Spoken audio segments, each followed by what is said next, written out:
আপনি ইন্ডিয়ান নাগরিক হিসেবে যখন ম্যাপের উপরে দাঁড়াই থাকবেন, আপনি চিন্তা করতে পারবেন যে বাংলাদেশ নামক রাষ্ট্রটা আমার জন্য কি পরিমাণ সিকিউরিটি।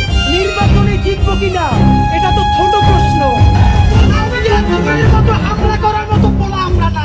যদি কেউ মারতে চাই, ঘুরে বেড়াইতে চাই, ঘোষণা দিয়ে যাবেন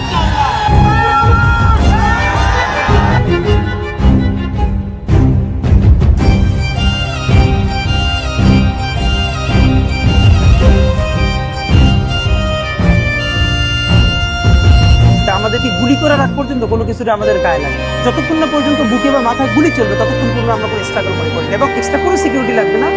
শুধু আমাদেরকে যদি কেউ গুলি করে মেরে ফেলে তাকে যেন ধরে বিচার করা হয়।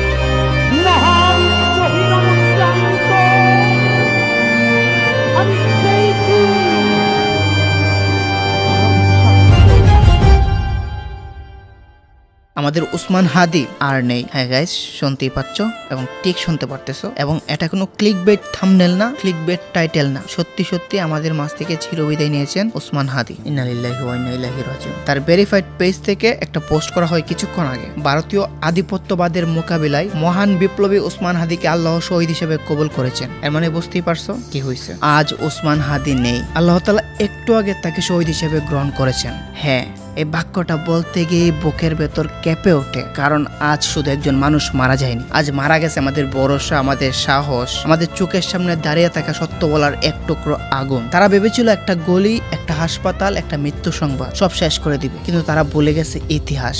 যারা উসমান হাদিকে চিনতো না তারা বলবে ও তো একজনই ছিল, আর আমরা যারা জানতাম আমরা জানি হাদি একজন ছিল না, হাদি ছিল একটা চেতনা। হাদি মারা গেছে কিন্তু হাদি শেষ না। উসমান হাদি যদি আজ বেঁচে থাকতো সে বলতো ভয় পেও না, আর আজ সে না থেকেও আমাদের কানে কানে বলে যাচ্ছে চুপ দেখো না। আজ আমি তোমাদেরকে একটা প্রশ্ন করি, কারা আগে দেশের বাইরে পালাই? আজ আমি তোমাদেরকে একটা প্রশ্ন করি, কারা আগে নিরাপদে সরে যায়? কারা আগে দেশের বাইরে পালায়? আর কারা পরে তাকে রক্তাক্ত রাস্তায়? হাদির চিকিৎসার আগে অপরাধীরা দেশ ছাড়ে। এটা কাকতালীয় নয়, এটা বিচ্ছিন্ন ঘটনা নয়, এটা পরিকল্পনা। কেউ কেউ আমাদেরকে বোঝাতে চায় আসল অপরাধী নাকি পালিয়ে গেছে। আমি জিজ্ঞেস করি যদি পালিয়ে যেত তাহলে তো ভয় কেন, এত নাটক কেন, এত মিথ্যা প্রচারণা কেন? আমি আজকের ভিডিওতে না কোনো ধরনের ইন্ট্রো দিব না আউট্রো দিব, ডিরেক্ট সরাসরি কিছু বলবো, এতটুকু বলেই বিদায় নিব। শুনে রাখুন, শুটার এখনো বাংলার মাটিতে আছে কিনা জানি না, এই বাংলাতেই আছে কিনা জানি না, এই বাংলা পেরিয়ে অন্য কোথাও চলে গেছে কিনা জানি না, তবে সত্য কখনো বর্ডার পেরিয়ে পালায় না। আজ হাদি নেই, কিন্তু আজ থেকে হাজারো হাদির জন্ম শুরু। আজ যে মা তার সন্তান হারিয়েছে সে কাঁদছে না শুধু, সে ইতিহাস লিখছে। আজ যে বন্ধু তার বন্ধুকে হারিয়েছে সে চুপ নেই, সে প্রশ্ন তুলছে।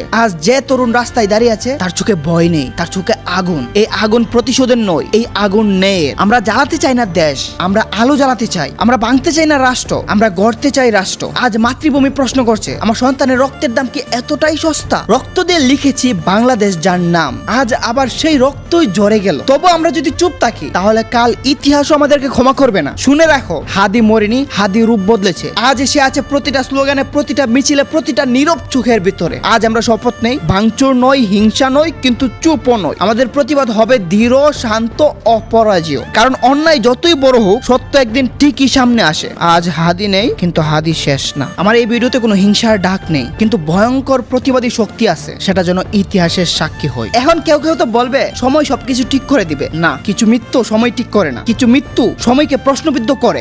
আজ উসমান হাদির মৃত্যু আমাদের বিবেকের সামনে একটা প্রশ্ন ছুড়ে দিয়েছে, আমরা মানুষ নাকি শুধু বেঁচে থাকে কিছু শরীর? হাদি নেতা ছিল নাকি ক্ষমতাবান ছিল সেটা আমরা দেখি না। আমরা জানি হাদি ছিল আমাদের মতোই একজন, এবং এটাও জানি হাদি খুবই সাধারণ মানুষ ছিল। আর ইতিহাস বলে সবচেয়ে ভয়ঙ্কর মানুষগুলো সবসময় সাধারণ হয়, কারণ সাধারণ মানুষের হারানোর কিছু থাকে না সত্য ছাড়া। আজকে পেল সবাই হাদির মৃত্যুর খবর, তাও চুপচাপ সবাই স্ক্রল করতেছে। আমি তাদের দোষ দিচ্ছি না, এই দেশ আমাদেরকে ভয় পেতে শিখিয়েছে। কিন্তু মনে রেখো, ভয়ের চেয়েও ভয়ঙ্কর জিনিস আছে, সেটা কি তোমরা ভালো করেই জানো। আজ সে মরে গিয়ে আমাদেরকে বাধ্য করছে একসাথে দাঁড়াতে। আজ সে যদি বেঁচে থাকতো সে আরো শক্ত হয়ে ফিরতো, আর যেহেতু সে বাঁচেনি, আজ থেকে ঘরে ঘরে হাজারো হাদির জন্ম হবে। আমি বলবো আজ মাতৃভূমি রক্তাক্ত। মায়ের গায়ে যখন রক্ত ঝরে সন্তানরা কি শুধু চুপ মুছবে? তারপর আমরা যদি আজও বলে আমার কি, আমি তো নিরাপদ, তাহলে কাল তোমার দরজায় কড়া নাড়লে কেউ প্রশ্ন তুলবে না। আজকের প্রতিবাদ আগুন দিয়ে রাস্তা পোড়ানোর জন্য না, এই প্রতিবাদ অন্যায়ের মুখোশ পোড়ানোর জন্য। আমরা ভাঙচুর চাই না, আমরা নেই চাই। আমরা প্রতিশোধ চাই না, আমরা জবাবদিহিতা চাই। আজকে যারা ভাবতেছে সময় গেলে মানুষ ভুলে যাবে, তারা ভুল জায়গায় জন্মেছে। এই দেশ ভুলে যায় না, এই দেশ চাপা দেয়, আর চাপা দিলে একদিন বিস্ফোরণ হয়।